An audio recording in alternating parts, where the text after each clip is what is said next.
우리 하나님의 말씀을 보도록 하겠습니다. 하나님의 말씀은 사도행전 제4장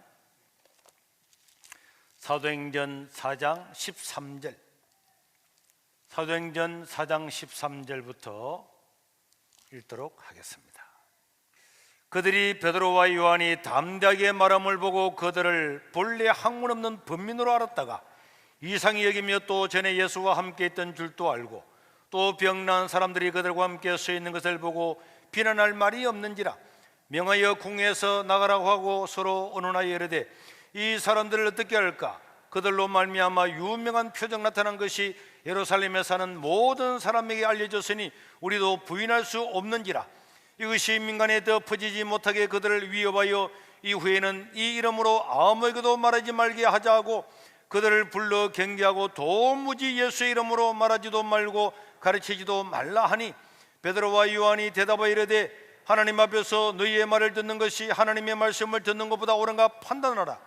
우리는 보고 들은 것을 말하지 아니할 수 없다 하니 관리들이 백성들 때문에 그들을 어떻게 처벌할지 방법을 찾지 못하고 다시 위협하여 놓아 주었으니 이는 모든 사람이 그 된 일을 보고 하나님께 영광을 돌림이라. 이 표적으로 병난 사람은 40여 세나 되었더라. 아멘. 여러분, 예수님이 부활하시고 난 다음에 예루살렘은 놀라운 일이 일어났어요. 사람이 죽으면 끝인 줄 알았는데 예수님이 살아나셨잖아요. 그들 전하니까 모든 백성이 예수님을 따라가고 예수님의 제자들을 따라가니까 관리들이 잡아서, 요즘 같으면 국회의원들이 잡아서 신문을 하고 그런 말을 가르치지도 말고 말도 하지 말라고 때리고 감옥에 집어넣어도 우리는 우리가 눈으로 보고 들은 것을 말하지 아니할 수 없다, 이렇게 함으로 말미암아서 이 예수님의 부활은 전 세계로 번져나가게 되었습니다. 제가 어제 문자를 보내잖아요. 토요일마다 문자를 보냈더니 어떤 사람한테서 답장이 왔어요. 이렇게 왔습니다.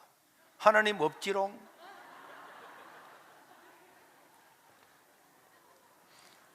그래서 제가 이걸 보면서 여러분, 불신자들이나 아직 교회에 나온 지 얼마 안 되신 분들은 이런 하는 말을 내가 충분히 공감이 돼요. 나도 어릴 때 교회 안 나갔거든. 교회 돌 던지고 이렇게 한 사람인데 예수님을 믿고 나니까 저런 사람들이 충분히 이해가 됩니다. 하나님이 있는 줄 알았으면 진작 이 자리에 와 있을 건데 문자 보냈는데 목사님한테 하나님 없지롱 이렇게 하고 있는데 공감은 됩니다만, 여러분, 이런 사람들, 또 어떤 분들은 목사님 나도 하나님 믿고 싶지만은 하나님을 내 눈에 보여주면 믿겠습니다, 이런 사람들도 있습니다. 저는 이런 이야기를 들을 때마다 마음이 참 안타까워요. 그래서 제가 기도하죠. 하나님 없지롱. 또 하나님을 눈에 보여주면 믿겠다고 하는 사람들 어떻게 설명할까요? 이런 기도를 하면서 하나님은 저에게 큰 지혜를 주셨어요. 그래서 저는 살아있는 하나님을 이 땅에 보내주신 바로 그분이 예수님이잖아요. 이거는 역사적으로 누구도 부정할 수 없는 거예요.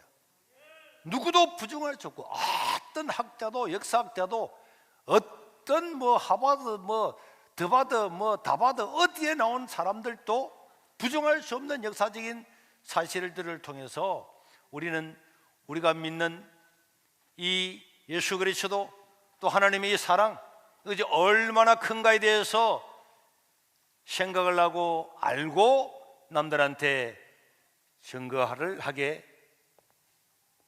해야 되겠습니다. 자,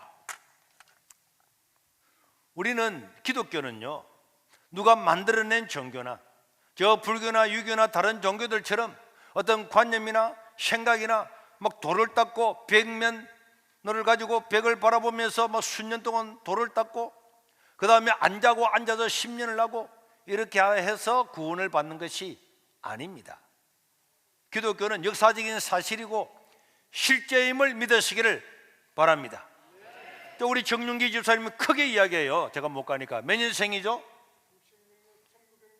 어디서 66년생이라고 하랬다가 66년생 같으면은 예수님의 제자들하고 사도 바오로가 나이가 비슷해요.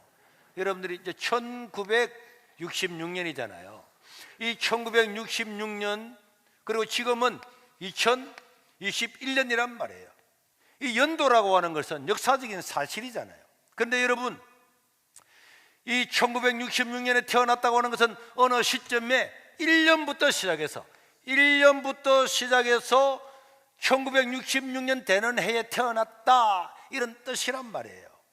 그러면 여러분, 이 1년, 사람들은 옛날부터 살아왔는데 왜 어떤 한 시점에 이때부터 1년으로 하자, 이때부터 1년이다, 이렇게 해도 지금 이때부터 전 세계가 1년으로 선포를 하고, 그래서 정윤기 집사님은 이때로부터 1966년 되는 해에 태어났는데, 이 1년은 이 해가 무슨 해라고요? 그렇죠. 그 봐요, 교회 안 다니는 사람 아무것도 모른다니까. 모르고 하나님 없지롱, 이런 소리 하잖아요. 1년은 예수 그리스도께서 이 땅에 태어나신 해가, 예수님이 태어나신 해가 1년입니다. 그럼 여러분 생각해 보세요. 왜 예수님 오신 해를 1년으로 했느냐? 예수님이 이 땅에 오셨을 때는 이 전 세계를 로마라고 하는 나라가 지배했단 말이에요. 로마. 이태리 로마가 지금은 우리나라와 비슷하지만은 이태리 로마가요, 전 세계를 다 지배했어요. 예수님 오시기 63년 전에 전 그리스를 물리치고 전 세계를 다 지배해서, 이제 예수님이 이 땅에 오셨을 때는 이 카이사르나 이런 사람들이 이 로마를 굉장히 부흥을 시켜서 로마가 가장 강성한 나라가 됐을 때였습니다. 이때 예수님이 이 로마라고 하는, 로마가 전 세계를 지배하고 있을 때 태어났는데, 물론 예수님은 로마 나라 사람이 아니죠. 로마가 지배하고 있는 이스라엘이라고 하는 나라에 예수님이 태어났습니다. 예수님은 로마 나라 사람이 아닙니다. 그런데 자기 나라 사람도 아님에도 불구하고 왜 이 로마는 잘 오던 연도를 다 없애고 예수님 오신 해를 1년으로 이렇게 새롭게 정리를 했느냐? 우리는요, 여기서 성경이 있는데, 이 성경은 크게는 구약이라는 있고 그 뒤에는 신약이 있습니다. 그래, 구약, 신약 하니까 뭐 약방인가? 그런 건 전혀 아니고, 구약은 옛 약속, 신약은 새로운 약속. 그래서 성경은 하나님의 약속의 책임을 믿으시길 바랍니다. 이것들 우리는 신학적으로는 언약이라 그래요. 하나님께서 사람들한테 약속하신, 사람과의 사람의 약속, 프로미스, 이런 거는 다 깰 수도 있지만은 하나님의 언약은 깰 수가 없는 거예요. 다 하나님은 한 번 약속을 하면 절대로 깨지 않는 그 약속이 이 안에 다 있는데, 그러면 구약은 내용은 굉장히 많은 것처럼 보이지만 이 구약은 왜 있느냐? 구약의 내용은 무엇이냐? 이 구약의 내용을 한마디로 말하면은 사람은 전부 다 죄인이라는 거지. 이 구약의 율법이 있잖아요. 율법이 왜 있습니까? 율법에다가 내 인생을 대비를 해보니까 이 세상에는 죄 없는 사람이 없대. 한 명도 없더라. 전부 다 죄가 있다는 걸 알 수가 있는 거예요. 그래서 이 사람은 아담과 하와 이후로 죄 때문에 다 죽음을 맞이하게 됐습니다. 사람이 왜 죽습니까? 죄 때문에 죽습니다. 여러분, 감기 들리면 눈물 막 나오잖아요. 콜록콜록 기침도 하고. 왜 기침합니까? 감기 들렸기 때문에. 사람은 죄를 짓고 나면 다 감기가 걸려서 기침하듯이 다 죽음이 오게 되는 거예요. 사람은 100% 다 죄인이기 때문에 죽음도 100% 다 오게 되는 거예요. 그럼 인생이 죽으면 끝입니까? 한번 죽는 것은 정해진 것이요, 그 위는 뭐가 있다고요? 심판이 있습니다. 심판. 뭐 어떤 사람은 뭐 심판이 어디 있냐? 하지만은 여러분, 사람들은 아무도 안 가르쳐줘도 다 종교를 가지고 있잖아요. 왜 종교를 가집니까? 종교의 특성은요, 내세 사상이에요. 왜 인간들에게는 아무도 안 가르쳐 준데도 불구하고 사람이 죽으면 끝이 아니라 내세가 있을 거야? 이걸 전 세계 인구의 70%가 어떤 형식으로든지 종교를 가지고 있단 말이에요. 사람은 죽어도 끝이 아닙니다. 하나님은 반드시 죄 지은 사람은 죽게 되고, 죽고 난 다음에는 천국과 지옥의 심판을 받게 된다, 이렇게 이야기를 하는 거예요. 만약 인생이 죽어도 끝이다, 만약 인생이 죽어도 물로 돌아간다, 물로 들어가서 내가 존재했는지 아닌지도 모르고 아무것도 모르는 그냥 이 물질 세계로 돌아간다면 왜 삽니까? 오래 살면 뭐합니까? 결국은 죽어서 부모도 모르고 자식도 모르고 아무것도 모르는 세계로 돌아간다면은 건강하게 살면 뭐합니까? 대통령 되면 뭐합니까? 좋은 일 하면 뭐합니까? 죽어서 없어지고 무로 돌아간다면은.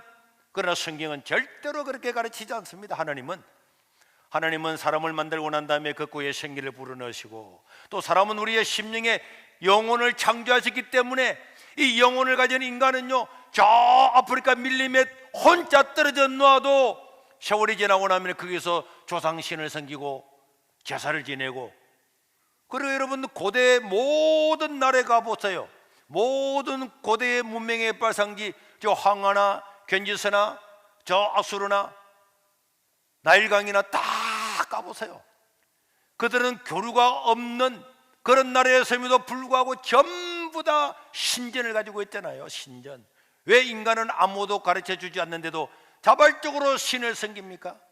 하나님은 그 마음에 영혼을 만들어 놓은 거예요. 이 영혼은요, 자기가 하나님을 못 찾아서 몰라도 그렇지 자기도 모르게 인간은 죽으면 끝이 아닐 거야. 왜? 하나님께서 그 마음에 영혼을 심어놨기 때문에.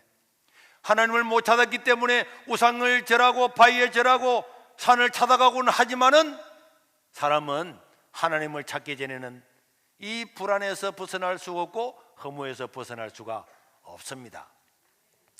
그런데 이 성경은요, 이 구약 성경은 인간은 죄 때문에 100% 죽고 다 100% 심판을 받을 건데 이렇게 죽으면 안 되잖아요. 아담과 하와에게 주어지던 그 행복과 그 에덴을 찾아야 되잖아요. 그런데 인간은 죄 때문에 안 됩니다. 한번 타락한 인간은요, 태어나자마자 그냥 어린아이도 욕심을 부리고 어린아이도 남을 해코지라고, 어린이집에 가더라도 아이들 다 거짓말합니다. 거짓말. 부모님은 우리 애는 절대로 거짓말하지 않는다고. 우리 중학교 1학년 애들 부모님은 우리 애는 얼마나 착한데 거짓말 한 번도 안 한다고 웃기는 소리 하고 있네. 3살만 되면 다 거짓말하고 3살만 되면은. 우리 당당히도요, 집에서 핸드폰을 엄마 아빠가 못 보게 하거든. 그런데 어느 날 어느 집에 갔는데 할머니가 누구냐? 이영래인데 이영래가 핸드폰을 보여준 거야. 그래가지고 자기 혼자서 핸드폰 보고 있는데 나는 아무것도 모르고 들어갔더니 그 핸드폰을 끈다고 팍 하고 있더라고. 유튜브를 틀었는데 끌 줄을 모르는 거야 이게.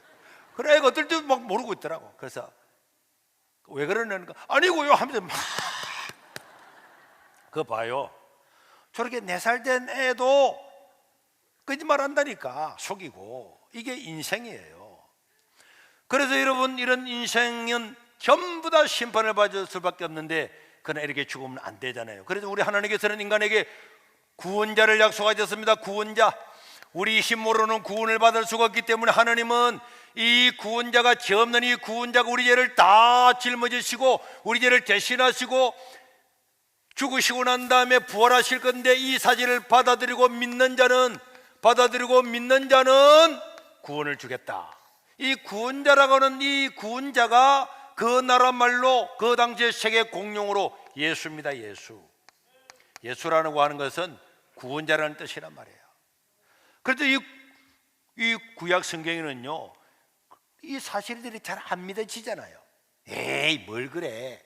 그렇기 때문에 이 구약 성경은 무슨 내용을 기록했냐? 이 구원자가 태어나기 전에는 무슨 일을 할 거고, 태어나면 어떤 일을 할 거고. 지금 내일 모레 성탄절 아닙니까? 성탄만 보더라도 이 성경에 보면은 이 구원자는 처녀의 몸에서 태어날 거다. 그리고 베들레헴에 태어날 거다. 그가 태어날 때 그 헤롯 왕이 이 구원자를 죽이려고 어린아이들 2살 이하 되는 어린아이들 다 죽임으로 말미암아서 이 동네는 슬픔과 통곡이 일어나게 될 거다. 이 구원자는 저 애굽으로 부모가 도망을 가게 될 거다. 그리고 구원자가 태어나는 날에는 하늘에 큰 별이 뜨게 될 거다. 그래도 성탄절 저 추리 위에 저 별을 달아놨잖아요. 그날 별 떴다고. 그래서 이 성경, 구약 성경에는요, 이 구원자에 관해서 이 구원자가 어떻게 올 거고, 무엇을 할 거고, 어느 말에 태어날 거고, 어떤 일이 일어날 거고, 어떻게 그가 우리를 구원을 이룰 것인가에 대해서 예언을 한 약속의 예언의 말씀이 수백 개가 들어있는 거예요. 이 예언 중에서 하나만 틀려도 이 성경은 가짜입니다. 그래 전부 다 맞아 들어간 거예요. 어떤 학자들도 부정할 수가 없는 사실임을 믿으시기를 바랍니다. 그래서 이 구약 성경에 보면은 이 구원자가 태어나고 난 다음에 그가 사역을 하게 되면 죽은 자를 살리고 기적을 행하고 어마어마한 일을 하다가 십자가에 죽고 난 다음에 3일 만에 살아나는 사람, 십자가에 죽고 난 다음에 나무에 달려 죽고 난 다음에 3일 만에 부활하는 바로 그분이 우리의 구원자다. 그가 십자가에 죽는 것은 자기 죄 때문에 죽는 것이 아니고 이 인류 때문에 죄로서 죽어서 심판받을 수밖에 없는 이 사람들의 죄를 대신해서 죽을 것이고, 근데 그가 살아남으로 말미암아서 우리 죄가 전부 다 용서받았다는 증거로 그는 3일 만에 살아나게 될 거다. 이 사실을 믿는 자는 뭘 받는다고? 구원을 받는다. 이것이 성경이란 말이에요. 그럼 이 사실인가? 여러분, 이 사실을요, 그 당시에 전 세계를 지배했던 로마 사람들도 다 알았어요. 왜 아느냐? 여러분들이 인터넷에 70인역이라고 치면은 70인역이라고 치면은 다 나와요. 집에 가서 쳐봐봐요. 로마가 전 세계를 지배하기 전 200년 전에 이 구약 성경은요, 전 세계 언어였던 이 헬라어로 다 번역이 돼서 세계 공용어로 번역이 됐단 말이에요. 그래서 이 로마 사람들도 알고 있었어요. 그럼에도 불구하고 이 로마는요, 그리스 로마 신화가 있어요. 그리스 로마 신화가 있었잖아요. 그래서 그리스 로마 신화는 제우스부터 시작해가지고 신들이 얼마나 많습니까? 주요한 신들만 200개가 넘어요. 그러다 보니까 이 로마 사람, 그리스 사람들은 야, 뭐 너희 신들도 뭐 우리 200개가 넘는 이런 신들 중에 하나겠지 뭐 우리 신 얼마나 많다고. 우리 제우스에도 있고, 내가 지금 두산에 살자는 두산 포세이돈 바다의 신이네. 삼지창 들고 바다의 신, 나이키 신발, 다 신이름이에요. 신이름. 그러다 보니까 로마 사람들은 뭐 너가 하나야, 우리는 신이 수백 개도 넘어. 그런데 여러분, 진짜 예수님이 오셨어요. 그리고 죽은 자를 살리고 기적을 행하고 어마어마한 일을 하면서 성경을 보니까 우와, 구약 성경 그대로 이루어지는 거예요. 그러니까 사람들이, 특별히 유대인들은 이 성경을 보면서 언제 메시아가 올까 기다렸거든요. 세례 요한이 왔을 때도 사람들이 찾아가서 세례 요한이여, 당신이 오실 바로 그분입니까? 바로 오실 바로 우리의 구원자입니까? 바로 우리의 메시아입니까? 물었잖아요. 세례 요한은 나는 아니다, 내 뒤에 오시는 바로 예수님이 소개했잖아요. 그래서 그때 당시에 사람들은 누가 구원자인가, 언제 올 건가 다 기다리고 있었는데, 예수님이 죽은 자를 살리고 기적을 행하고 물 위로 걸어가는 어마어마한 일을 하니까 그때부터 사람들은 와, 구원자다 몰려들기 시작하는데, 여러분, 전 세계를 지배했던 모든 길은 로마로 통한다고 했던 이 로마의 그 당시의 인구가요, 지금 우리 고고학자들이 구로마의 도시를 딱 보면서 몇 킬로가 되느냐, 몇 평방미터가 되느냐, 그리고 한 집에 몇 명 살았겠느냐, 이렇게 계산을 해보니까 전 세계를 지배했던 이 로마의 인구가 한 100만 명 정도 됐다고 해요. 100만 명. 지금의 울산 시민 정도 되는 사람이 로마에 살고 있었는데, 그런데 예수님이 한번 움직이면은 베세다 광야에서 밥 한 끼 먹는데도 남자 가장만 5천 명, 그리고 남자보다는 여자 어린아이가 훨씬 더 많았어요. 그러니까 뭐 예수님이 한번 움직이면은 몇만 명이 따라다니는 거예요. 이 사직구장에 꽉 차면은 3만 명, 5만 명이잖아요. 그런 인구들이 예수님을 따라다녔는데, 사직구장에는 팔자전 도로도 있고 다 있지만은 그 2000년 전에 그곳에서 팔자전 도로도 없는 그곳에서 사람들이 수만 명이 몰려다니고 있으니까, 그런데 우리 예수님은 약한 자, 가난한 자, 평민들, 선민들, 억압받는 사람들과 함께 했잖아요. 그러니까 기득권을 가진 자들, 로마나 유대나 이런 정치가들은 예수님을 죽이고 싶은 거야. 예수님 저놈 저것 때문에 완전히 우리 다 망했다. 왜? 예수님이 화가 일진저 바리새인들이요, 화가 일진저 서기관들이 할 때마다 백성들은 박수를 치고 막 와, 이 로마 엎어버리고 새로운 나라를 만들자 이렇게 하니까 예수님을 죽이고 싶었는데, 백성들 때문에 죽이지 못했다고 성경은 여러 곳에서 증언을 하고 있습니다. 그런데 우리 예수님께서 결정적으로 말씀하시기를, 나는 성경에 기록된 것처럼, 구약 성경에 기록된 것처럼 십자가에 죽고 난 다음에 3일 만에 살아나게 될 것이다, 이렇게 이야기를 했더니 사람들, 특별히 예수님을 죽이고 싶었던 사람들은 뭐라고? 사람이 죽으면 끝이지 지가 산다고? 야, 우리가 그리스 로마 신앙 말이야 믿고 있지만 이게 다 뻥인 줄 알고 있는데 지가 뭐 죽어 이제 3일 만에 살아난다고? 잘 됐다. 안 그래도 죽이고 싶었는데 네가 살아난다고? 이렇게 거짓말을 해서 백성들을 선동했다고 하면서 백성들을 선동한 제, 자기가 자칭으로 하나님이라고 한 제, 여러 가지 뭐 유대인의 왕이라고 돼가지고 지가 나라를 전복했다는 이런 사람들, 또 뭐 거짓 증인들 세워서 뭐 성전을 헐면 3일 만에 짓겠다는 이런 헛소리 했다는 이런 많은 핑계를 대서 예수님을 진짜 잡아서 십자가에 못 박아 죽였습니다.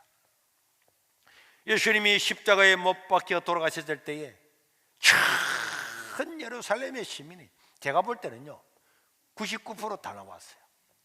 제가 어릴 때 동네에 무슨 사건이 있잖아요. 무슨 특이한 사람이 온다든지 가설극장이 온다든지 콩쿠르 대회를 한다든지 동네 사람이 다 와요. 또 심지어 살인사건이 하나 있었는데요, 살인사건이 나가지고 거기서 막 조사관들이 오고 방송이 오니까요 전 동네 사람이 다 왔어요. 그거 본다고. 그랬는데 예수님이 그렇게 기직을 행하고 온갖 일을 따고 모든 사람이 메시아 메시아, 저분이 구원자라고 했는데 그분이 십자가에 못 박아 죽으니까 예루살렘은 물론이고 그 인근에 모든 백성들 다 모여요. 그건 볼 것도 없는 거예요. 볼 것도. 그렇게 다 모였는데 이날 예수님이 비참하게 십자가에 못 박아 죽었어요. 이 죽은 날이 금요일이어서 금요일 날.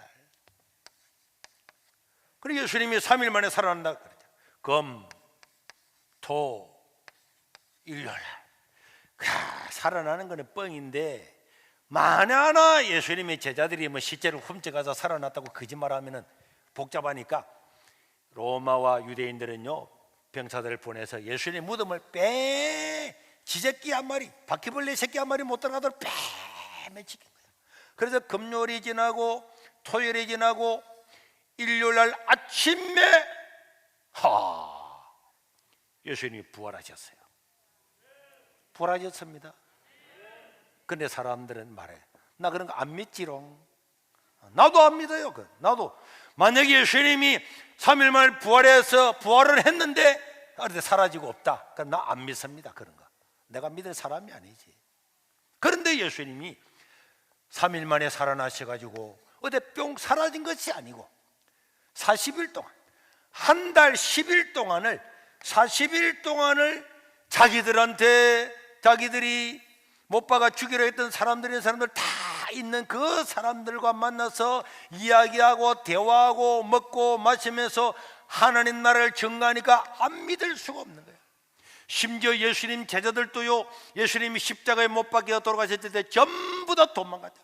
다 도망갔는데 그 중에 도마라고 하는 사람은 다른 제자들이 예수님 부활하신 모습을 보았다고 해도 그들은 그런 헛소리 하지 마. 아니 우리가 눈으로 보았다니까. 베드로가 이야기하고 요한이 이야기해도 도마는 나는 못 믿어. 정말로 부활했다면 예수님이 십자가에서 비참하게 죽었는데 내 손가락으로 예수님이 못 박혀 죽인 거기에 넣어보고 예수님이 찔려서 죽었던 그 옆구리에 내 손을 넣어보자면 내가 믿을 수가 없다고 하는데 예수님 나타난 거야. 도마야, 너는 눈으로 보고 믿느냐?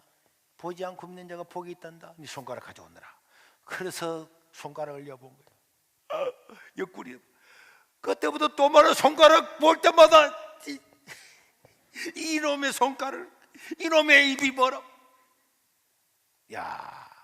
베드로는요 3번 부인해서 닭 울 때마다 닭에 경기가 일어난대.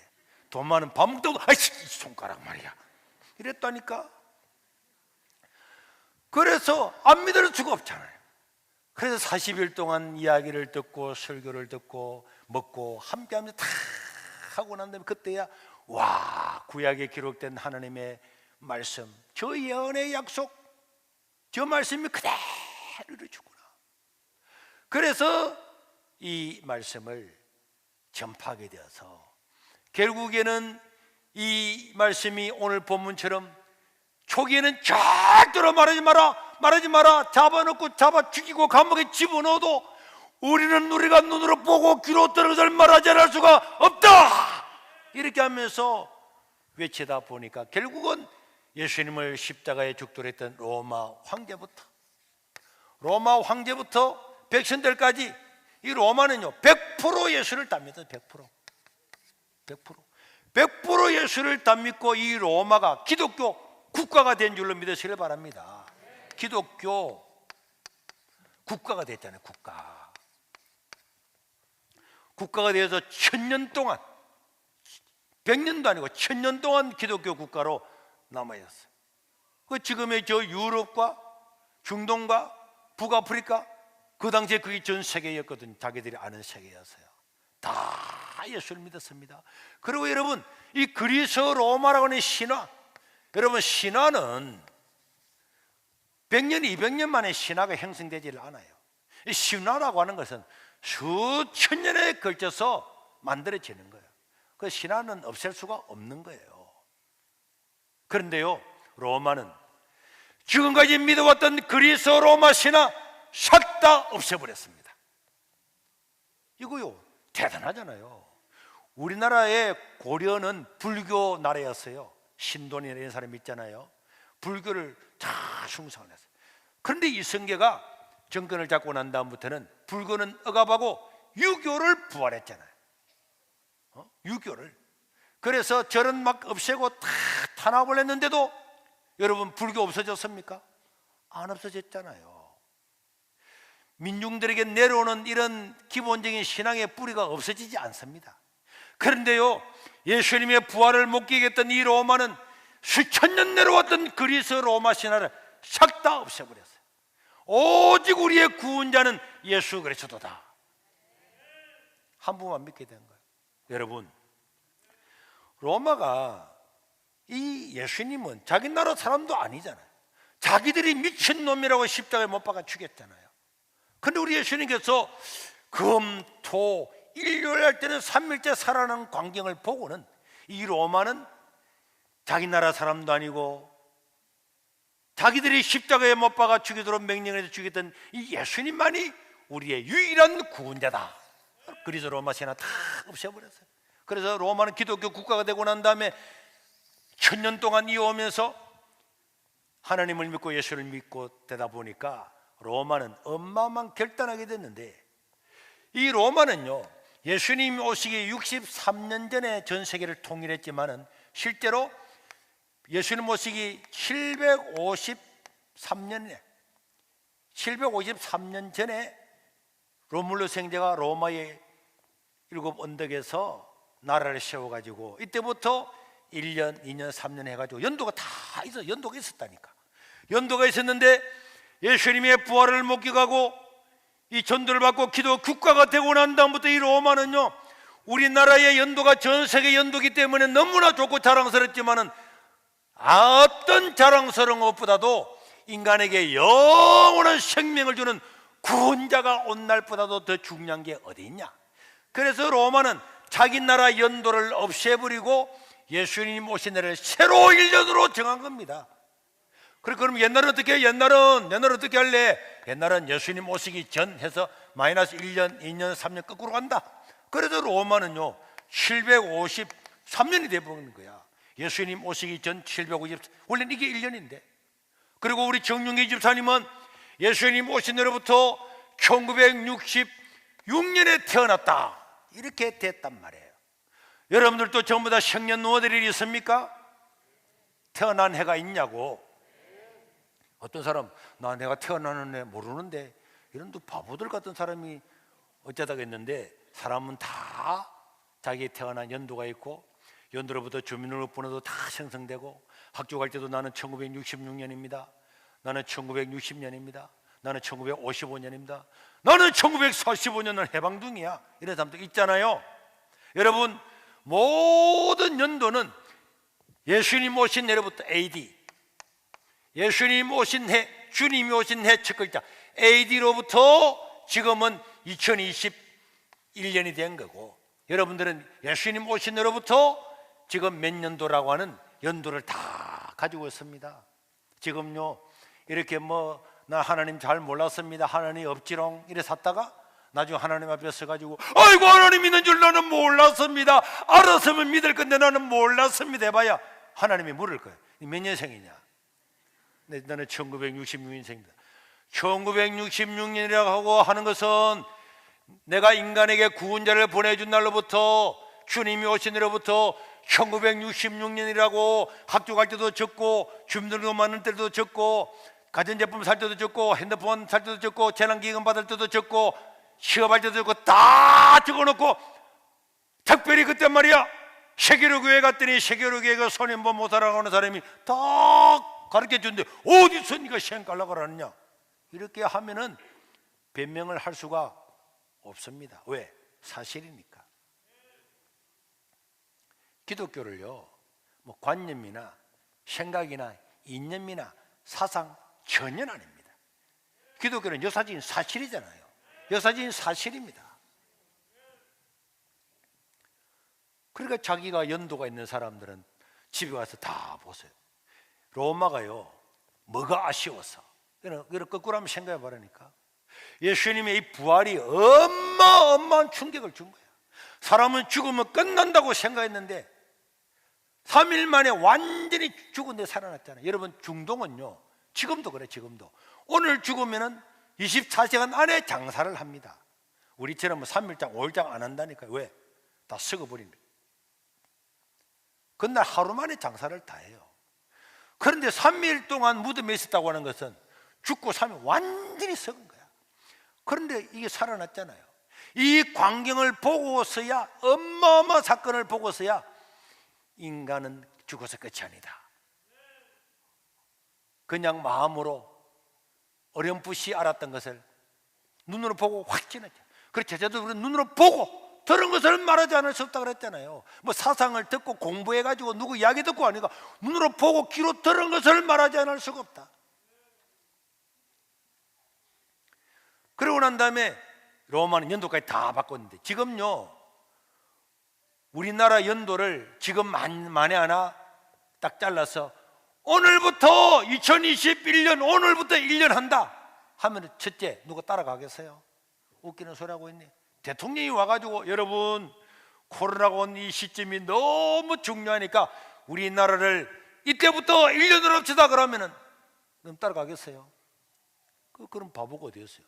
여러분, 모든 종교 다 없애버리고 신흥 종교, 예수 종교 믿겠습니다, 수천 년 내려왔던 그리스 로마 신화 다 없애겠습니다 이러면 그 사람들이 따라가겠습니까? 아무도 안 따라가지. 정윤기 있으면 따라가겠어요? 안 따라가야지. 그런데 예수님의 부활이 얼마나 놀라운 사건이었으면 제국에 있는, 지금으로 치면 50개국이 넘는 그 당시에 로마가 지배했던 나라 전부 다가 수궁을 따랐다니까. 이거 누가 지어낸 것 같아요? 누가 논리 이론, 사도 바울이 총을 가지고 핵무기 가지고 너 다 때려 죽일 거야 이 자식들아, 예수 안 믿으면 너 핵무기 다 터뜨릴 거야, 이래 믿었습니까? 아니잖아요. 군사 한 명도 없는데 다 믿었잖아요. 무력이 아니고 힘이 아니고 역사적인 사실이기 때문에 그렇습니다.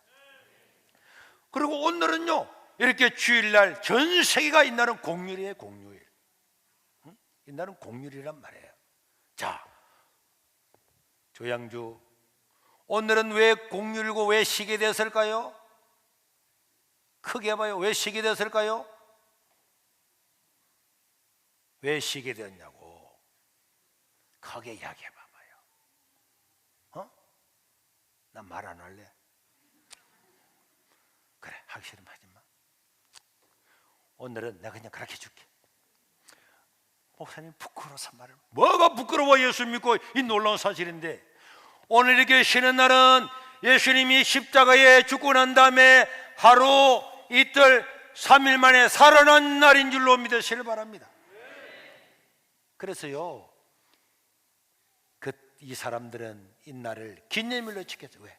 예수님이 십자가에 죽고 난 다음에 3일 만에 살아난 이 날을 기념일로 지켰다니까, 기념일로. 그런데 여러분, 앞에 전 세계에 있는 모든 기념일, 자, 우리나라에 3.1절이 있습니다. 3.1절 1년에 몇 번 해요? 한 번 있지. 강목절이 1년에 몇 번 있어요? 정윤기 생일은 1년에 몇 번 해먹어요? 조양주가 생일, 여보 나는 생일 5번 해먹을 거야 이러면은 이거는 정상이 아닌 줄 알아요. 자, 조양주 미국의 독립기념일은 1년에 몇 번 해요? 미국의 독립기념일 7월 4일인가 그거는 1년에 몇 번 해요? 기념일을? 아, 옆에 사람한테 왜 물어봐? 지한테 물었는데 몇 번 합니까? 네, 한 번 하지. 세상에 어떤 중요한 기념일, 국가 건립일, 해방일, 어떤 기념일도 1년에 한 번 하지 기념일을 1년에 2번 하는 게 없다니까.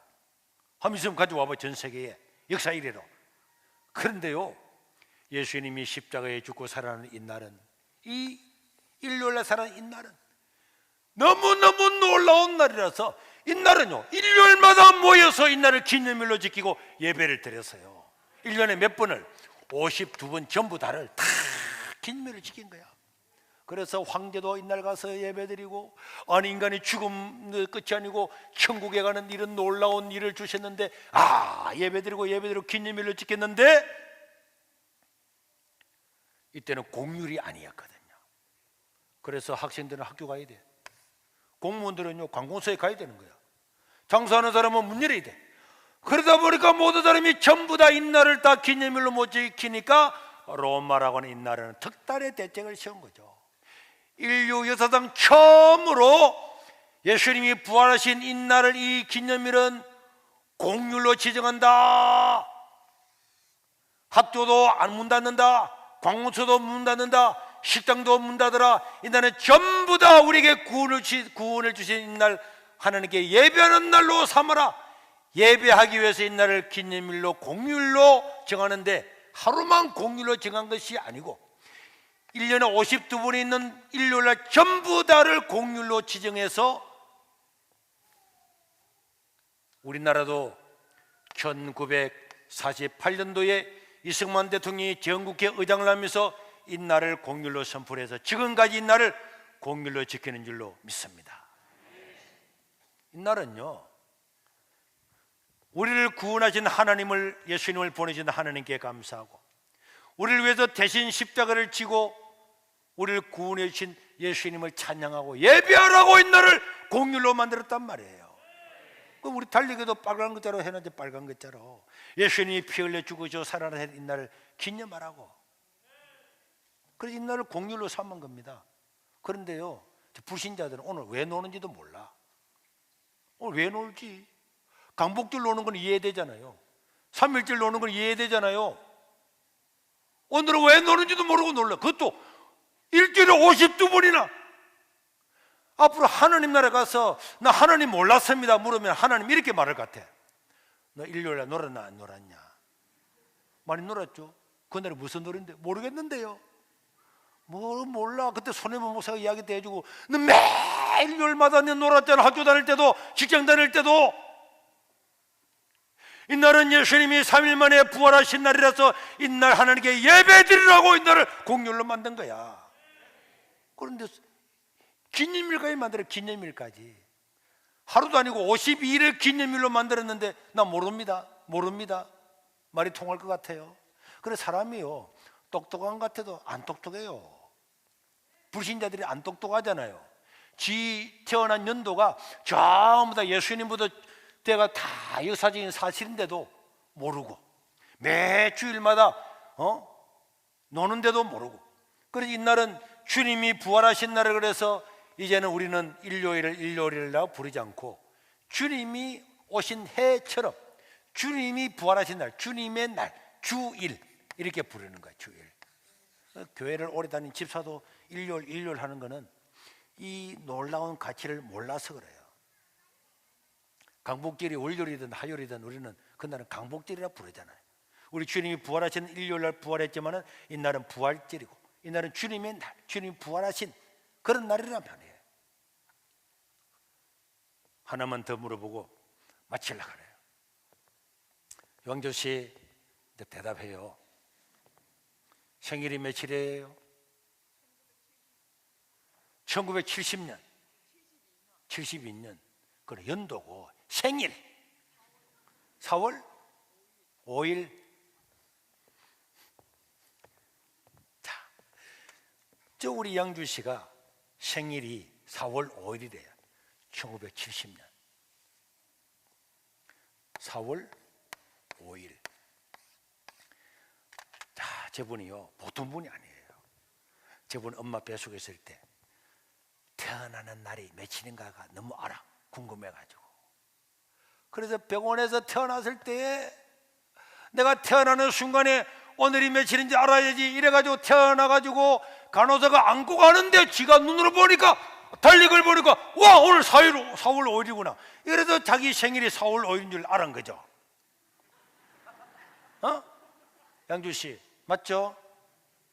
어떻게 그럼 자기 생일이 4월 5일인 줄 알았냐고. 여기 봐봐요. 어떻게 알았어요? 어떻게 알았냐고. 엄마가. 그렇지. 사람들은 웃기더라고. 내가 물어보면 처음부터 엄마가 가르쳤대. 엄마가. 아빠는 왜 해요? 아빠는 아빠가 가르쳐줬던 사람은 한 사람도 없고 처음부터 엄마가 가르쳐줬대. 그러니까 여러분들이 편협한 생각을 가지고 있는 거야.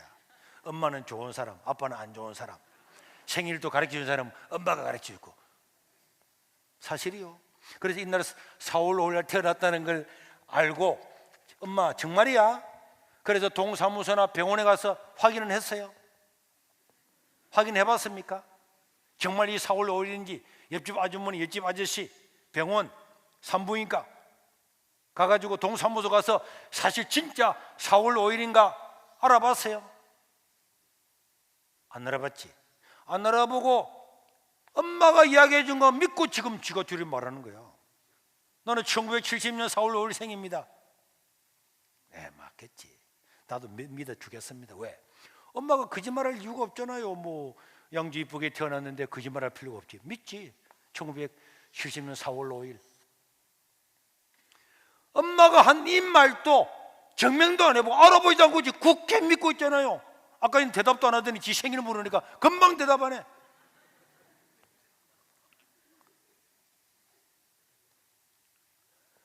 이 엄마 아빠가 이야기해 준 두 가지 사건도 다 믿고 네 생일 적어라 그러면 1970년 4월 5일 다 적어왔잖아요. 그러면은 엄마 아빠가 하는 것도 맞겠지만은 전 세계가 다 예수님을 십자가에 못 박아 죽였더니 로마까지 전부 다 예수님도 안 믿고 로마 황제까지 예수님을 다 믿고 다 국가가 다 믿고 저 나라 사람도 아닌 예수님 오신 날을 새로 1년으로 정하고 그리고 예수님 부활하신 날을 공휴일로 정하는데 그것도 기념일 1년에 한 번도 아니고 인류 역사상 한 번도 없는 52일 전부 다를 공휴일로 다 정해가지고 이날 예배드리도록 만들어 놓고 그러면은 엄마 아빠가 말해주는 생일도 이날 맞겠지만은 이게 더 확률적으로 더 맞겠습니까? 이게 더 맞겠습니까? 양두씨 엄마 아빠 생일 1번 전 세계 다 믿고 유사도 다 바꾸고 연도도 다 바꿔놓고 이 기념일도 다 이러면 어느 게 더 확실할 것 같아요? 이거 더 확실하겠죠. 이 사실 그죠? 바보가 아닌 이상 그 로마가 미쳤다고 저 나라 사람도 아닌데 지가 미친놈이라고 죽였던 그 사람을 섬기고 날짜 다 바꾸고 연도 다 바꾸고 예수 다 믿고 그것도 백성들 전부 100% 다 믿고 이렇게 하겠어요? 기독교는요 역사적인 사실입니다. 누가 만들어낸 게 아니라니까. 근데 우리 양주씨는 이랬다니까 보니까 4월 5일 날 태어나고 난 다음에 초등학교 3학년 때 야 진짜 내가 4월 5일 날 태어났나? 의심이 가는 거야. 그래가지고 저 산에 가서 신이여 4월 5일 날 태어났다는 것을 믿게 해 주시옵소서. 믿게 해 주시옵소서. 할렐루야랄랄랄랄라 4월 5일 태어난 걸 믿게 해주세요. 이래가지고 믿게 된 거지. 그래서 믿었어요? 그럼 안 믿었잖아요. 엄마 아빠가 영주야 너는 4월 5일 태어났단다, 다 이 봄에 좋은 날에 태어났단다, 그대로 믿었잖아요. 믿게 해달라고 안 했잖아요. 기독교는요, 누가 교회 와가지고 주여 믿게 해주지, 믿습니다 이런다고 믿어지는 게 아니라니까. 하나님이 다 이루놓고, 여러분 이 성경에 전부 다 예언을 다 해놓고 이루어진 사실을 다 기록되어 있잖아요. 성경은요, 아무리 똑똑하고 왕이고 신학자고 지가 1.1을 또 없앨 수 없어요. 바꿀 수가 없어요. 그대로 다 있잖아요. 하나만 틀려도 다 거짓말인데, 이 거짓말이 됐으면 기독교가 생겨나겠습니까? 그냥 이 사실을 받아들이고 믿으면은 구원을 받는 줄로 믿습니다. 그래서 여러분, 왜 하나님이 이렇게 하셨습니까? 요한복음 3장 16절에 보니까 뭐라 그랬습니까? 하나님이 세상을 얼마나 사랑하셨는지 자기 하나밖에 없는 독생자 예수님을 주셔서 이 사실을, 너의 죄 때문에 너는 너 죄 때문에 죽고 심판받고 지옥 갈 너를 구원하기 위해서 너를 대신해서 죽으신 이 사실, 그리고 부활하신 이 사실을 네가 받아들이고 믿으면은 내가 네게 영원한 생명을 주겠노라. 성경에 기록된 그대로 받아들이면 네가 구원을 받는다. 영생을 얻게 하려고 하나님이 예수님을 보내주신 줄로 믿으시길 바랍니다. 그래서요, 요한복음 1장 12절에 보니까 영접하는 자, 꼭 그 이름을 믿는 자들은 하나님의 자녀가 되는 권세를 준다 그랬잖아요. 여러분, 그러면 사람들 오면 믿습니다. 목사님 얼마만큼 믿어야 구원받아요? 이제 교회 와도, 오늘 처음 교회 와도 아닙니다. 오늘 처음 교회 와도 당신이 믿으면 구원을 받는다. 그럼 믿는 게 뭐냐? 영접이에요. 영접. 다시 요한복음 1장 12절을 보겠습니다. 영접하는 자, 다른 말로 하면 그 이름을 믿는 자. 우리가 믿는다고 하는 것은 이 예수님께서 이루신 이 성경의 말씀을 받아들이는 것, 영접을 하고, 그렇지, 그래가 다 돼가지고 이렇게 다 돼가 기념일 두고 연도도 다 정해놨구나, 나도 그 사실을 받아들입니다, 믿습니다. 그게 믿는 겁니다. 그게 믿는 게, 그게 하나님의 자녀가 된다는 게, 자녀가. 하나님의 자녀가 되면 권세가 있잖아요. 내가 오늘 산부에 가서 애를 출산했다. 그럼 애는요, 부모가 누군지도 모르고 잘 모르고 착한 일하고 똑똑한 일 안 해도 부모는요, 내 새끼라고 다 안고 말이야, 까꿍 이래 한다니까. 말 못한다고 해서 갖다 버리지도 않고요. 또 초등학교 중학교 들어가서 못되지 난다고 해서 버리지도 않고요. 우리 찬송이도 그랬잖아요. 찬송이도 지가 시험 30점 받아 와가지고, 야 시험이 뭐냐, 아빠 너 형님하고 누나만 사랑, 나는 사랑 안 하고, 지가 방에 들어가가지고 문고리 잠그고 있으면은 내가, 야 이 자식아, 네가 30점 먹고 와서 네가 불 받아도 산대, 네가 왜 방에 들어서 문고리 잡고 있는데 밥 먹으러 안 오나? 그러면 통닭 사주면 나가지고, 모든 통닭은 자식아. 그럼 우리 집사람이 와서 하는 거야. 여보, 그래 통닭을 새치, 통닭 무슨 통닭? 저놈 자식 지가 시험 못 쳐서 방에 들어서 문고리 잠그고 있는데 통닭은 무슨 통닭? 이래놓고 난 다음에 나중에 막 안에서 우는 소리 들게, 형하고 누나는 살아가 나는 살아가 안 하고 뭐 하면은 내가 나온나 통닭 사, 알았다, 2마리 사줄게. 이래가지고 30점 받아가 통닭 2마리 사먹는 게, 이게 자녀의 권세라니까. 그러니까 여러분, 오늘 교회를 와도 예수님 믿고, 목사님 말씀 듣고 내가 이대로 한번 살아봐야 되겠다, 내 예수님 영접하고 내가 그걸 거절하지 않고 내가 받아 살겠다, 이렇게 하는 사람은 하나님의 자녀 되고 그 사람이 믿는 사람이에요. 그래서 요한복음 5장 24절에 보니까 뭐라 그랬습니까? 내가 정말 아멘, 우리가 아멘이라 할 때 아멘은 정말입니다, 진실합니다, 이런 뜻이거든요. 내가 진실로 너에게 이르노니 내 말을 듣고 나 보내신 예수님을 믿는 자는 영원한 생명을 어떻게 했다고? 얻었고, 앞으로 얻을 것이 아니고 이미 얻고 과거 완료입니다. 한번 하나님의 자녀가 되고, 우리도 우리 애가 낳으면은 착한 일 하고 안 하고 상관없이 그냥 내 자식이 된 거잖아요. 심지어 출생신고를 안 해도 내 자식이 된 거잖아요. 그러니까 예수님을 믿고 영접을 하면은 이미 영원한 생명을 얻은 겁니다. 와. 그리고 심판에 이르지 않으니 사망에서 생명으로 옮겼느니라. 이미 옮겨져 버린 거야. 신분이 달라져 버린 거야.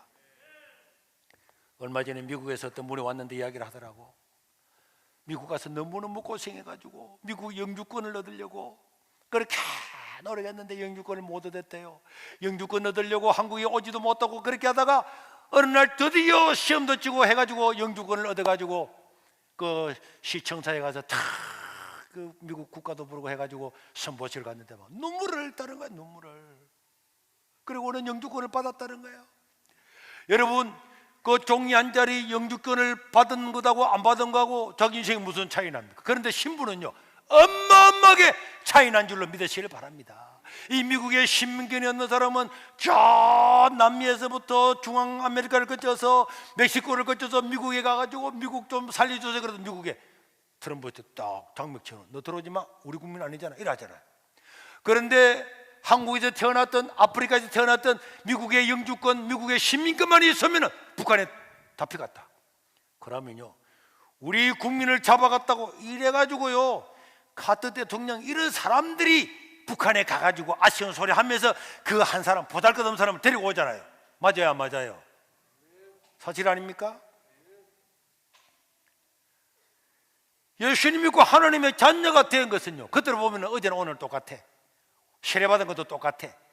그런데 예수님 믿고 구원받은 사람은 미국의 신민권이 있느냐 없느냐에 만큼 인생이 완전히 달라져 버리는 거야.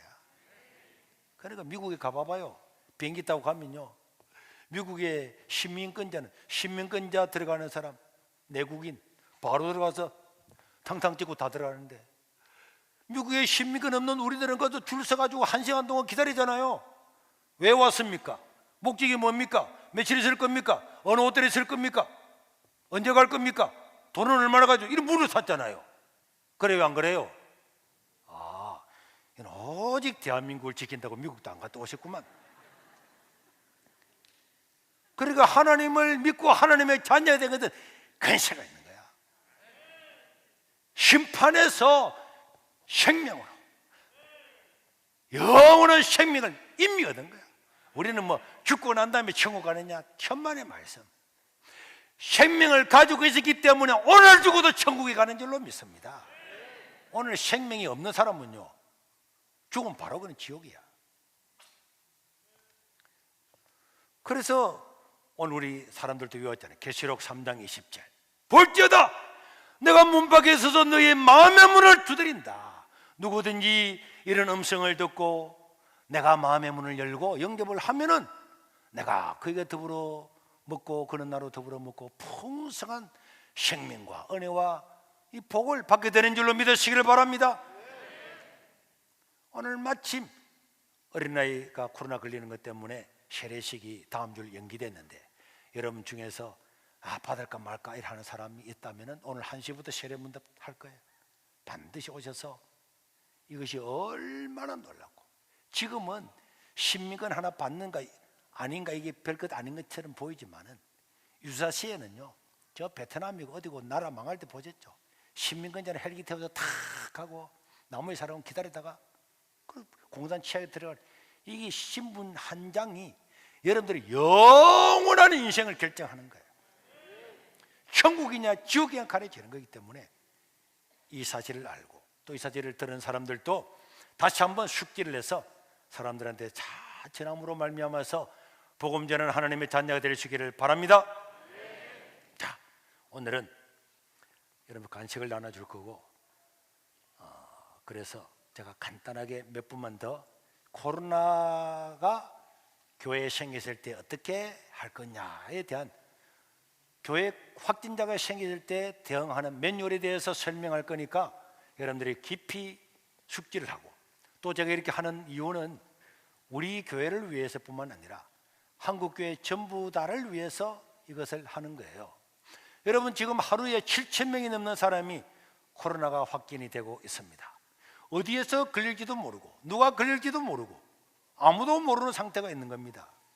그렇기 때문에 교회도 누가 언제 확진자가 생길지 우리는 아무도 모릅니다.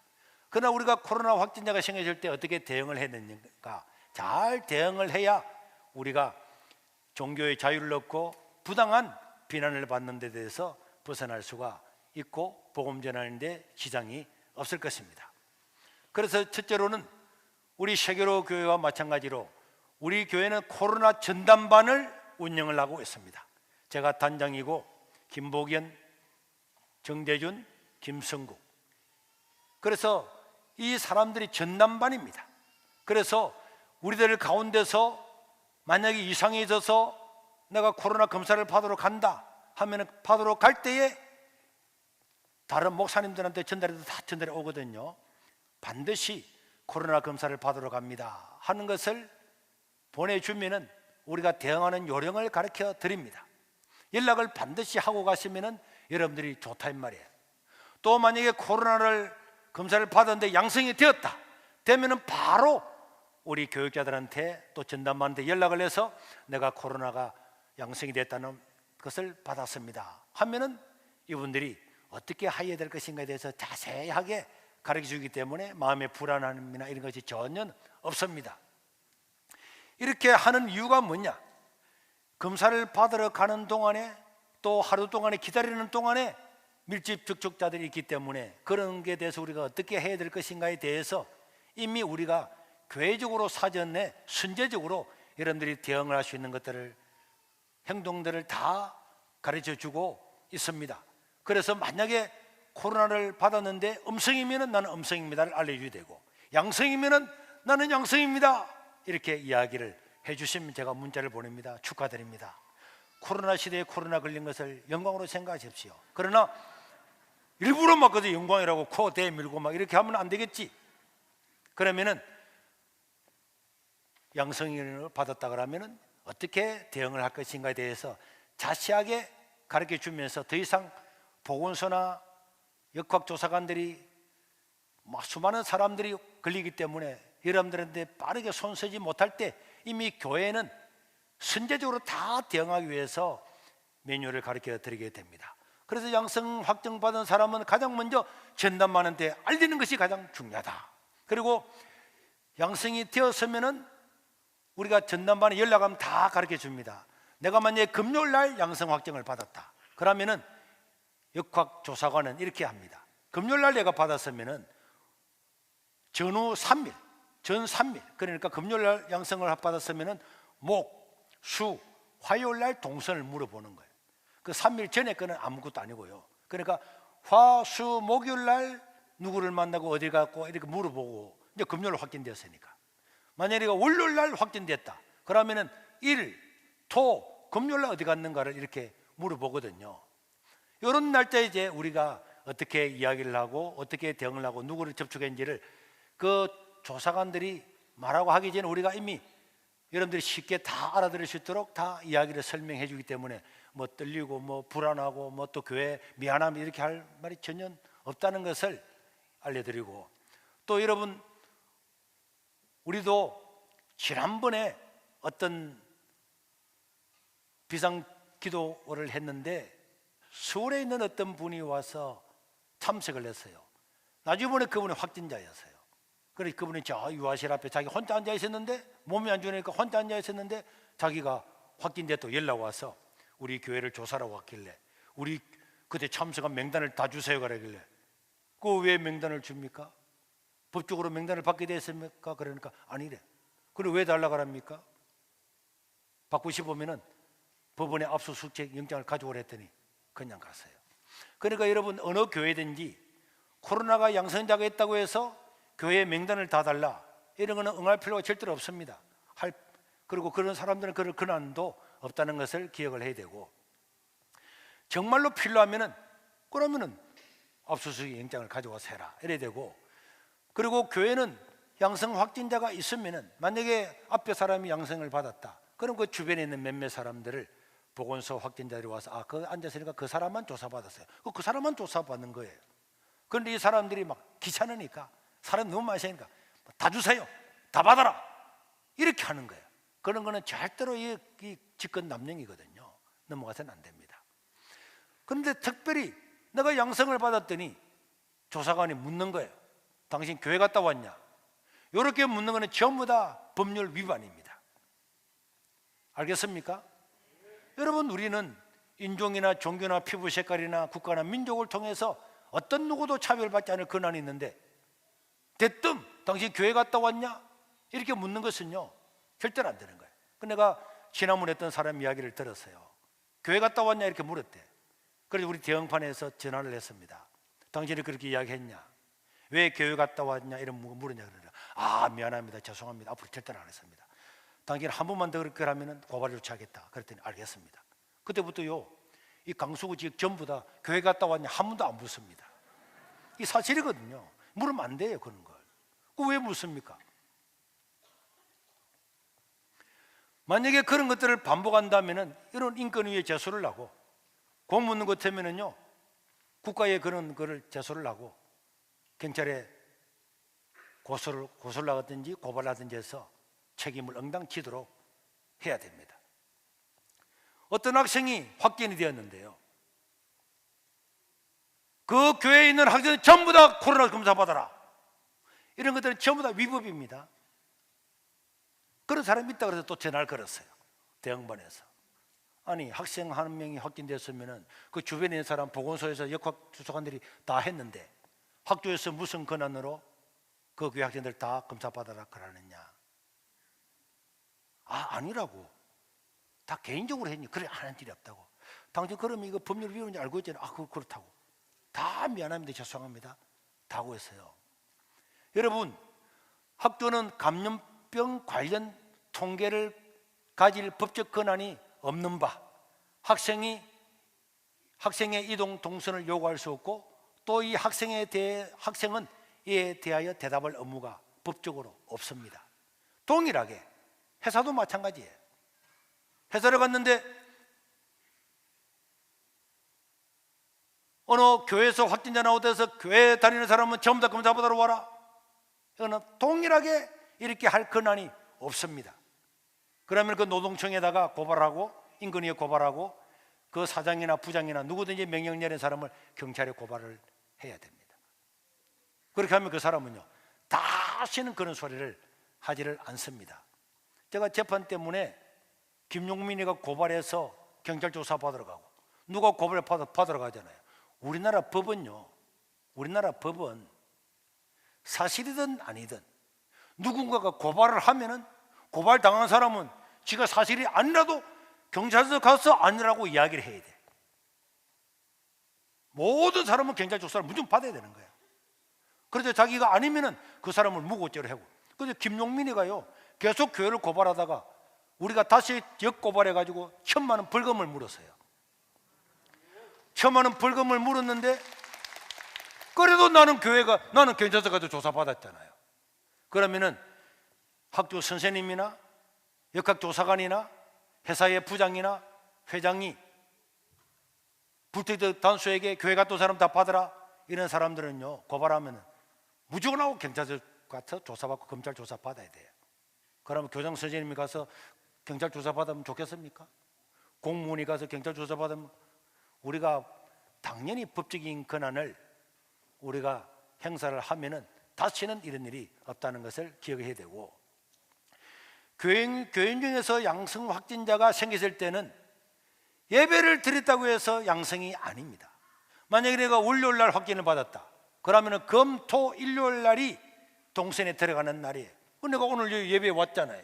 예배 왔다고 해서 여러분들 뭐 했습니까? 여러분들 마트도 갔습니다. 시장도 갔습니다. 트레이더스도 갔습니다. 안 갔어요? 버스도 탔습니다. 다른 사람하고 이야기도 했습니다. 그냥 그 중에 교회도 그냥 하나일 뿐입니다. 그렇다고 해서 그 교회 말로 할 수가 없습니다.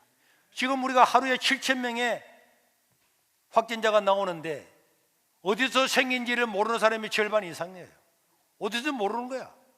그런데 교회 갔다만 이유만으로 뭐라고 하는 것은 그건 절대로 그게 속아 넘어가거나 또 거기에 딸려 넘어갈 이유가 전혀 없습니다. 그 교회 말이 아닙니다. 그러나 거짓말할 필요도 없어요. 교회 갔다 왔다. 어떤 누구 왔는데 왜? 마스크 다 쓰고 있었는데 코까지 꼭 물려가 있었는데.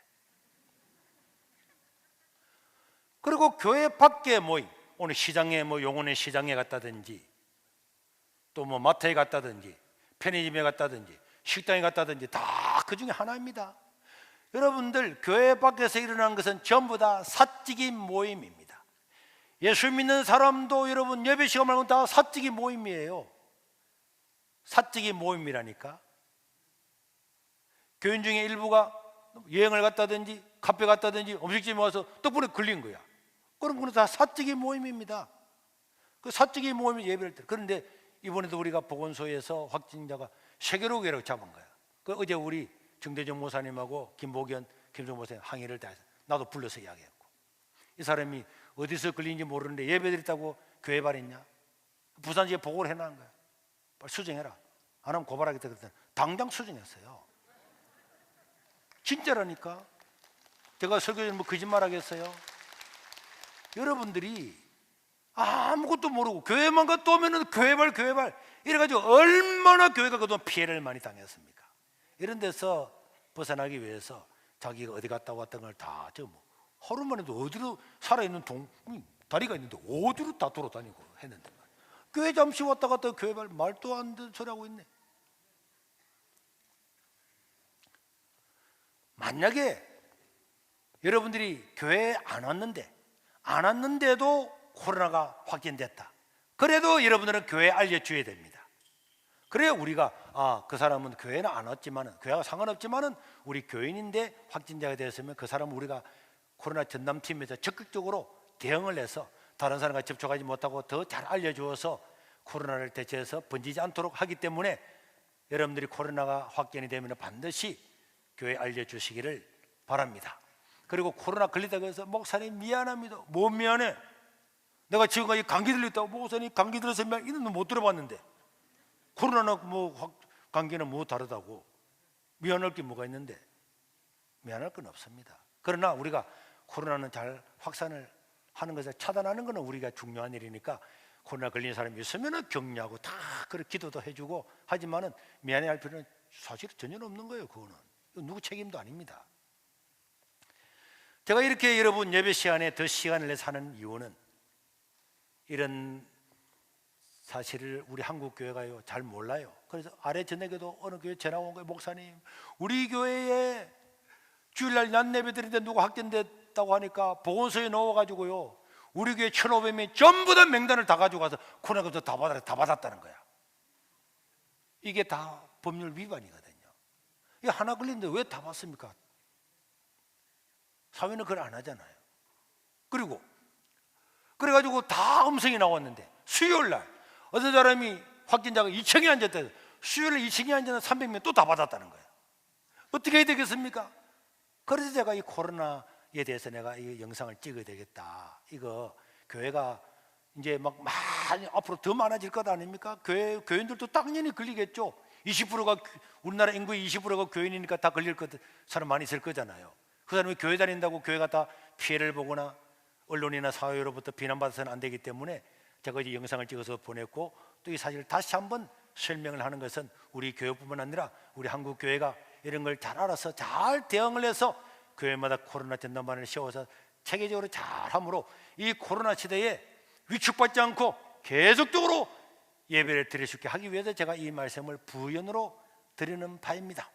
여러분, 이 코로나 시대에 하나님을 더욱더 예배하고 믿음으로 살아서 하나님께 영광을 돌리고 또 우리가 하나님을 다 찬양하고 예배함으로 하나님의 은혜와 복을 받아 누리는 저와 여러분들 될 수 있기를 주의 이름으로 축원합니다.